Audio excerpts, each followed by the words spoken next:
Hello guys and welcome back to Animix OP guys. इस वाले episode को देखने से पहले आप पहले वाले एपिसोड जरूर देख लेना, नहीं तो आपके कुछ खास पल्ले नहीं पड़ेगा। एपिसोड की स्टार्टिंग में हम देखते हैं कि मुतासी और साओमी की लड़ाई हो रही होती है, लेकिन इनको चारों तरफ से शैतान घेर लेते हैं। इसीलिए मुतासी पहले इनका खात्मा करता है और सारे शैतानों का गला काट देता है। तभी मुतासी साओमी से कहता है कि यहाँ पर कुछ ज्यादा ही भीड़ है, क्यों ना कहीं और चलें। तो साओमी भी कहता है हाँ चलते हैं, और फिर ये दोनों यहाँ से भाग जाते हैं और बाहर की तरफ को चले जाते हैं। तभी हमें एमोंग को दिखाया जाता है जो कि सपने में देखता है कि वो मात्सुकी सामा के घर पर है और अपने घर पर बैठा हुआ है। तभी वहाँ पर मात्सुकी सामा आ जाते हैं और कहते हैं कि चलो यहाँ से ट्रेनिंग करने। उसके बाद सीन शिफ्ट होता है और हमें एमोंग को दिखाया जाता है जो कि अपनी आंखें खोल लेता है और कहता है कि आज मैं हार नहीं मानूंगा, और रेंगते हुए चलने लगता है। तभी हमें साई और सायो को दिखाया जाता है जहाँ पर साई सायो से कहता है कि हमें यहाँ से जल्दी निकलना होगा। तो सायो कहती है कि आप मेरी फिक्र छोड़िए और आप यहाँ से जाइए। साई बोलता है कि मैं तुम्हें यहाँ पर अकेला छोड़कर नहीं जाऊंगा। तो सायो बोलती है कि मेरे मॉम डैड मर चुके हैं और अब मैं भी जिंदा नहीं रहना चाहती। तभी साई बोलता है कि मैं समझता हूँ कि तुम पर क्या बीत रही है, और कहता है कि क्या तुम उनकी मौत जाया जाने दोगी। उसके बाद सायो साई के साथ जाने के लिए तैयार हो जाती है, और फिर हमें नेक्स्ट सीन दिखाया जाता है जहाँ पर मुतासी और साओमी लड़ने के लिए भाग रहे होते हैं, लेकिन फिर भी उन्हें चारों तरफ से शैतान घेर लेते हैं। तभी साओमी कहता है कि लगता है पहले इन्हें ही शांत करना पड़ेगा, और अपने जादू की मदद से सारे शैतानों का खात्मा करने लग जाता है, जिसकी वजह से वहाँ पर सारे शैतान मर जाते हैं। तभी मुतासी साओमी से कहता है कि तुमने इतनी अच्छी टेक्निक कहाँ से सीखी। तो साओमी कहता है कि ये तो बस ट्रेलर है, अगर तुम्हें असली ताकत देखनी है तो मैं अभी तुम्हें दिखाता हूँ। और फिर एक बहुत ही तगड़ी सी बीम मुतासी की तरफ को मारता है, जिसे मुतासी डॉज नहीं कर पाता है और वो बीम मुतासी की लग जाती है, जिसकी वजह से मुतासी खाई में गिर जाता है और उसके पीछे पीछे साओमी भी नीचे आ जाता है, और इन दोनों के बीच हवा में ही फाइट शुरू हो जाती है। और फिर हमें दूसरी तरफ का सीन दिखाया जाता है जहाँ पर साई सायो से कहता है कि तुम बहुत बहादुर लड़की हो। और फिर साई और सायो एमोंग के पास आ जाते हैं जहाँ पर साई कहता है कि एमोंग तुम्हें क्या हो गया। तभी एमोंग साई से कहता है कि तुम्हारा आना किसी चमत्कार से कम नहीं। एमोंग साई से कहता है कि ऐसी हालत में मेरा जिंदा रहना नामुमकिन है, और कहता है कि अगर मुझे जिंदा रहना है तो इसका एक ही रास्ता है,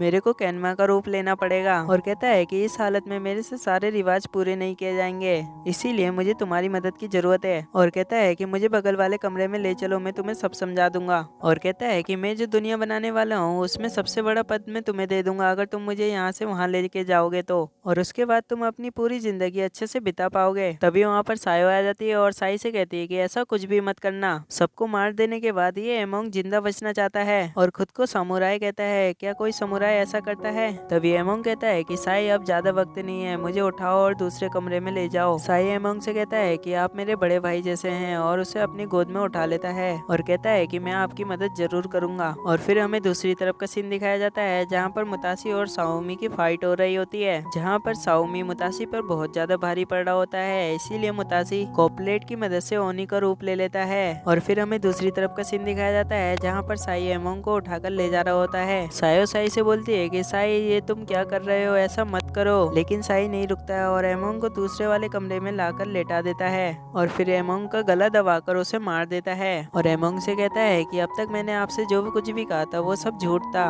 और कहता है कि मुझे यहाँ पर एक खुफिया मिशन के लिए भेजा गया था जिसे मात्सुकी सामा भी नहीं जानते। उसके बाद साई एमोंग के मुंह में एक बेरी डालता है जिससे एमोंग वहीं के वहीं खत्म हो जाता है। और फिर सायो से साई कहता है कि मेरा मिशन ये है कि जो भी सोने की खदान के बारे में जानता है उसको मारना मेरा मिशन है। और फिर सायो बोलती है कि तो फिर क्या आप मुझे भी मार देंगे? तभी साई बोलता है कि मुझे यही हुक्म देकर यहाँ पर भेजा गया है, और कहता है कि पर मैं क्या करूँ, तुम्हें अंदाजा भी है तुम्हारे वजह से कितने लोग मारे गए, अगर तुम ये सोने की खदान नहीं ढूंढती तो ऐसा कुछ भी नहीं होता। और कहता है ये सब खत्म होने के बाद मैं मुतासी को भी जहर देके मार दूंगा। तो सायो बोलती है कि अब आप क्या करोगे? तो साई बोलता है कि शायद ना मारूं, और फिर कहता है कि चलो निकलने का रास्ता ढूंढते हैं। मतलब कि ये साई तीसरा गद्दार है, लेकिन उसके अंदर अच्छाई आ जाती है जिसकी वजह से वो सायो को नहीं मारता। और फिर कहता है कि चलो निकलने का रास्ता ढूंढते हैं। तो फिर सायो पीछे से बोलती है कि अब आप अकेले जाइए, और कहती है कि मुझे एक अधूरा काम पूरा करना है। तो साई बोलता है कि यहाँ पर तुम्हारा क्या काम है? उसके बाद हमें दूसरा सीन दिखाया जाता है जहाँ पर साओमी और मुतासी की फाइट हो रही होती है, और इस बार दोनों बराबरी की टक्कर पे होते हैं। दोनों में से कोई भी किसी को भी नहीं हरा पा रहा होता है, लेकिन साओमी धीरे धीरे मुतासी पे भारी पड़ने लगता है और मुतासी की एक तलवार को भी काट देता है, लेकिन मुतासी भी हार नहीं मानता और उससे लड़ते जा रहा होता है। तभी साओमी कहता है कि तुम एक ओनी बन गए, और फिर मुतासी भी कहता है कि तुम भी तो किनमा बन गए। उसी टाइम यहाँ पर सायो आ जाती है और मुतासी से कहती है मुतासी रुक जाओ। साओमी सायो से कहता है कि यहाँ से चले जाओ, तुम्हारा यहाँ पर कोई भी काम नहीं है। तभी सायो कहती है कि चुप हो जाओ और कहती है कि मुतासी तुम ओनी नहीं हो, तुम एक सामुराई हो। तभी मुतासी कहता है कि मैं एक ओनी हूँ, यही सच है। और कहता है कि क्या तुम भूल गई मैंने तुम्हारे मॉम डैड को मारा है। तो सायो बोलती है कि नहीं, मैं कुछ भी नहीं भूली हूँ। और कहती है कि मुतासी आपने जो कुछ भी करा वो सिर्फ इंसानियत के हक पे किया था।